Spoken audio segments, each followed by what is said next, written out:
Hello' guys, জিকে with প্ৰিপ YouTube চেনেলৰ অন্য এটা ভিডিঅ'লৈ আপোনালোকক স্বাগতম জনাইছোঁ।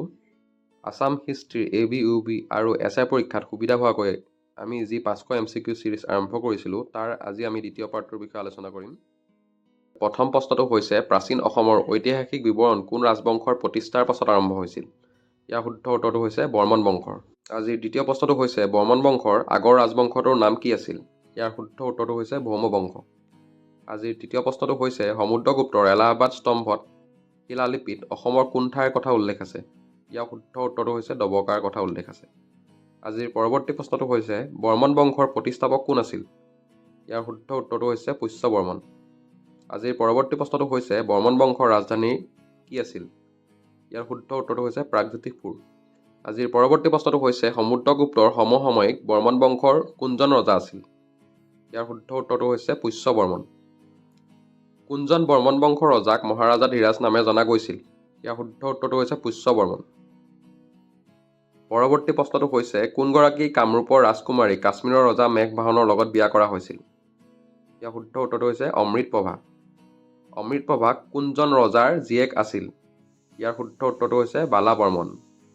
আমাৰ আজিৰ পৰৱৰ্তী প্ৰশ্নটো হৈছে অশ্বমেধ যজ্ঞ কৰা অসমৰ প্ৰথমগৰাকী ৰজা কোন আছিল? ইয়াৰ শুদ্ধ উত্তৰটো হৈছে মহেন্দ্ৰ বৰ্মন।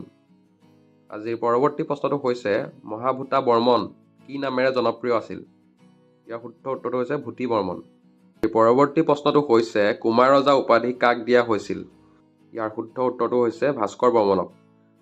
আজিৰ পৰৱৰ্তী প্ৰশ্নটো হৈছে ভাস্কৰ বৰ্মনৰ সমসাময়িক উত্তৰ ভাৰতৰ ৰজাজনৰ নাম কি আছিল? ইয়াৰ শুদ্ধ উত্তৰটো হৈছে হৰ্ষবৰ্ধন।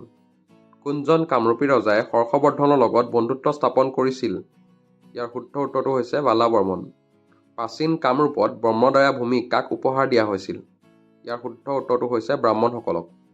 আজিৰ পৰৱৰ্তী প্ৰশ্নটো হৈছে ভাস্কৰ বৰ্মনে নিধানপুৰ কপাৰ প্লেটত কাৰ কাৰণে খোদিত কৰাইছিল?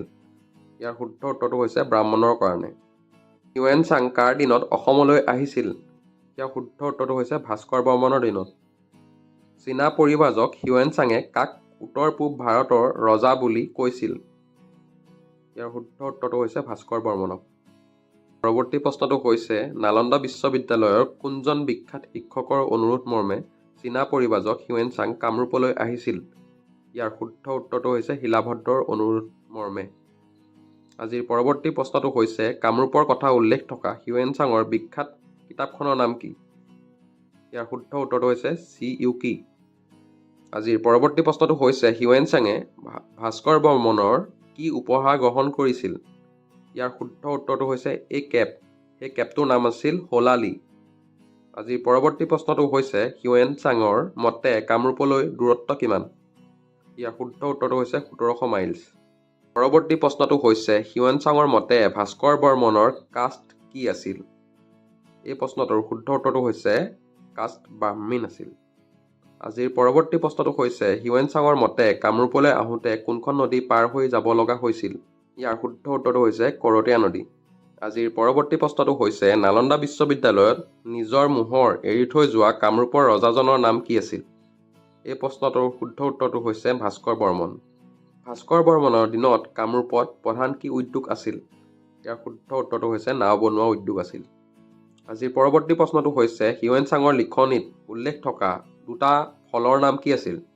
হিউৱেন-চাঙৰ লিখনিত উল্লেখ থকা ফল দুবিধ হৈছে কোকোনাট আৰু জেকফ্ৰুট, মানে নাৰিকল আৰু কঁঠাল। এই পৰৱৰ্তী প্ৰশ্নটো হৈছে বৰ্মন বংশৰ শেষ ৰজাজনৰ নাম কি আছিল? এই প্ৰশ্নটোৰ উত্তৰ হৈছে ভাস্কৰ বৰ্মন। বৰ্মন বংশৰ শ্ৰেষ্ঠ ৰজাজনৰ নাম কি আছিল?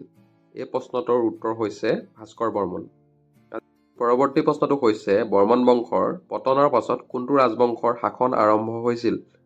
ইয়াৰ শুদ্ধ উত্তৰটো হৈছে ম্লেছা বংশৰ বা শালস্তম্ভ বংশৰ। ম্লেছা ৰাজবংশৰ প্ৰতিষ্ঠা কোনজন ৰজাই কৰিছিল? ইয়াৰ শুদ্ধ উত্তৰটো হৈছে শালস্তম্ভ। শালস্তম্ভ এই ৰাজবংশৰ আৰম্ভণি কৰিছিল কাৰণে এই বংশটোৰ নাম শালস্তম্ভ বংশ নামেৰেও জনা যায়। মহাভাৰতত লৰ্ড অৱ ম্লেছা উপাধি কাক দিয়া হৈছিল? মহাভাৰতত লৰ্ড অৱ ম্লেছা উপাধি শালস্তম্ভক দিয়া হৈছিল। ম্লেছা ৰাজবংশৰ ৰাজধানী চহৰখনৰ নাম কি আছিল? ইয়াৰ শুদ্ধ উত্তৰটো হৈছে সৰুপেশ্বৰ। হায়ানথাল কাপাৰ প্লেট কোনে খোদিত কৰিছিল? ইয়াৰ শুদ্ধ উত্তৰটো হৈছে হজাৰা বৰ্মন। প্ৰশ্নটো হৈছে তেজপুৰত থকা হাজাৰ পুখুৰী কোনে খন্দাইছিল? ইয়াৰ শুদ্ধ উত্তৰটো হৈছে হাজাৰ বৰ্মনে খন্দাইছিল। প্ৰাচীন কামৰূপৰ ৰজাসকলে ৰয়েল চিম্বল হিচাপে কোনটো জন্তুৰ ব্যৱহাৰ কৰিছিল? এই প্ৰশ্নটোৰ শুদ্ধ উত্তৰটো হৈছে হাতীৰ ব্যৱহাৰ কৰিছিল। প্ৰথম কামাখ্যা মন্দিৰ কোনটো ৰাজবংশৰ শাসনৰ কালত বনোৱা হৈছিল? ইয়াৰ শুদ্ধ উত্তৰটো হৈছে ম্লেচ্ছা বংশৰ শাসনৰ কালত বনোৱা হৈছিল। ম্লেচ্ছা ৰাজবংশৰ শেষৰজন ৰজাৰ নাম কি আছিল? ইয়াৰ শুদ্ধ উত্তৰটো হৈছে ত্যাগ সিংহা বা ত্যাগ সিংহ। আজিৰ পৰৱৰ্তী প্ৰশ্নটো হৈছে শালস্তম্ভ ৰাজবংশৰ পতনৰ পাছত কোনটো ৰাজবংশৰ শাসন আৰম্ভ হৈছিল? ইয়াৰ শুদ্ধ উত্তৰটো হৈছে পাল বংশৰ শাসন আৰম্ভ হৈছিল। কামৰূপত পাল বংশৰ প্ৰথম ৰজা কোন আছিল? ইয়াৰ শুদ্ধ উত্তৰটো হৈছে ব্ৰহ্মপাল।